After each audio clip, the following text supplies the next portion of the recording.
Assalamualaikum warahmatullahi wabarakatuh. Untuk Pak Islahul bin SEMM, izin saya memperkenalkan diri. Nama saya Muhammad Dafazita, NIM 121241139. Saya dari Prodi Akuntansi, Universitas Dian Nusantara Tanjung Duren. Saya akan mempresentasikan hasil kerja saya, Pak. Pengembangan karakter dan kompetensi lulusan Universitas Dian Nusantara. Kompetensi lulusan Universitas Dian Nusantara, keahlian spesifik. Keahlian spesifik merujuk pada kemampuan dan pengetahuan yang mendalam dalam bidang tertentu sesuai dengan program studi. Integrasi ilmu dan teknologi. Integrasi ilmu dan teknologi adalah kemampuan untuk menggabungkan pengetahuan dari berbagai disiplin ilmu dengan teknologi modern untuk mencapai solusi inovatif. Inovasi merujuk pada kemampuan untuk menciptakan ide-ide baru, produk atau proses yang memberikan nilai tambahan.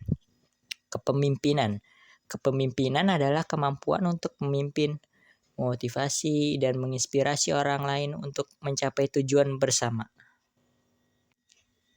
Kompetensi berdasarkan CPMK.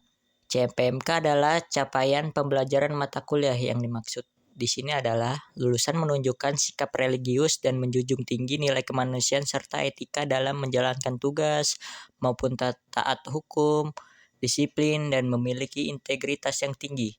Selain itu, lulusan mampu mengembangkan karakter yang baik dengan kinerja mandiri, bermutu, dan terukur, serta berperan aktif dalam kolaborasi dan bekerja sama yang sinergis baik di tingkat individu maupun dalam tim.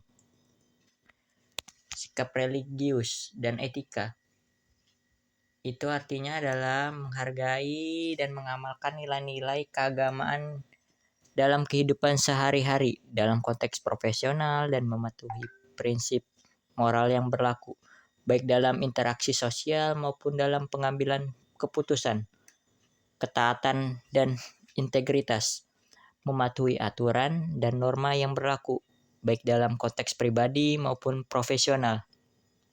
Karakter mandiri, kemampuan untuk mengambil inisiatif, bertanggung jawab atas tindakan sendiri, dan tidak bergantung pada orang lain dalam mencapai tujuan. Kolaborasi sinergis, kemampuan ini untuk bekerja sama untuk orang lain secara efektif memanfaatkan keahlian masing-masing untuk mencapai tujuan bersama. Menjaga nilai ketuhanan dalam profesionalisme, etika profesional, prinsip moral yang harus diikuti dalam praktik profesional mencakup kejujuran, keadilan, dan tanggung jawab. Keseimbangan spiritual, mempertahankan hubungan yang harmonis antara kehidupan spiritual dan profesional, dan memastikan keduanya saling mendukung. Penerapan nilai, mengimplementasikan nilai-nilai agama dan etika setiap aspek pekerjaan dan beraksi sosial. Memahami Big Five personality untuk prestasi. Model Big Five, ekstraversi. Yang dimaksud itu adalah tingkat keterbukaan seseorang dalam berinteraksi sosial. Yang kedua, keterbukaan, kemampuan untuk menerima ide baru dan perubahan. Yang ketiga, neuroticisme. Yang dimaksud ini adalah tingkat kestabilan emosi dan ketahanan terhadap stres. Yang keempat, kesesuaian, kemampuan untuk bekerja sama dan beradaptasi dengan orang lain. Yang terakhir, yang kelima, ketelitian, tingkat perhatian terhadap detail dan organisasi. Pemahaman diri, kesadaran akan kekuatan dan kelemahan diri, serta bagaimana hal tersebut mempengaruhi kinerja. Adaptasi, kemampuan untuk menyesuaikan diri dengan perubahan situasi dan lingkungan. Berpikir positif untuk kinerja, sikap mental positif. Contohnya, sikap optimis terhadap tantangan dan kesulitan. Manfaatnya, meningkatkan motivasi, produktivitas, dan kepuasan kinerja.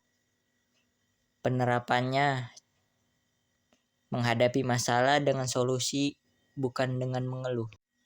Manajemen waktu untuk produktivitas, teknik manajemen, strategi seperti pengaturan jadwal dan penggunaan alat bantu untuk mengelola waktu secara efektif.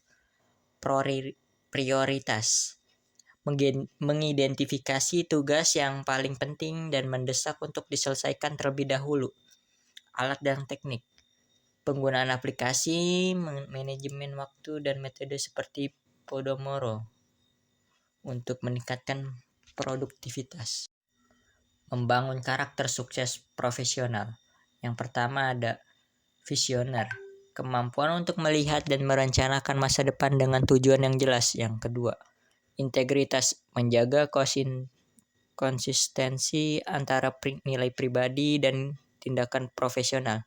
Yang ketiga, profesionalisme, menunjukkan sikap dan perilaku yang sesuai di lingkungan kerja, termasuk etika dan tanggung jawab. Etika pergaulan di dunia kerja. Pengertian etika, prinsip moral yang mengatur perilaku individu dalam konteks sosial dan profesional. Yang kedua, hubungan profesional, interaksi yang dibangun atas dasar saling menghormati dan kepercayaan di tempat kerja. Yang ketiga, penanganan konflik, strategi untuk menyelesaikan perselisihan dengan cara konstruktif dan adil. Menjaga lingkungan kerja sehat dan toleran. Yang pertama itu ada toleransi, sikap saling menghormati perbedaan di antara individu dalam lingkungan kerja. Yang kedua, anti perundungan, upaya untuk mencegah dan mengatasi perilaku bullying di tempat kerja. Yang ketiga, anti kekerasan seksual, kebijakan dan tindakan untuk melindungi individu dari segala bentuk kekerasan seksual di lingkungan kerja. Yang keempat, lingkungan inklusif, suasana kerja yang menerima dan menghargai keberagaman, menciptakan rasa aman bagi semua individu. Sekian dari presentasi saya kali ini. Saya ucapkan terima kasih. Wassalamualaikum warahmatullahi wabarakatuh.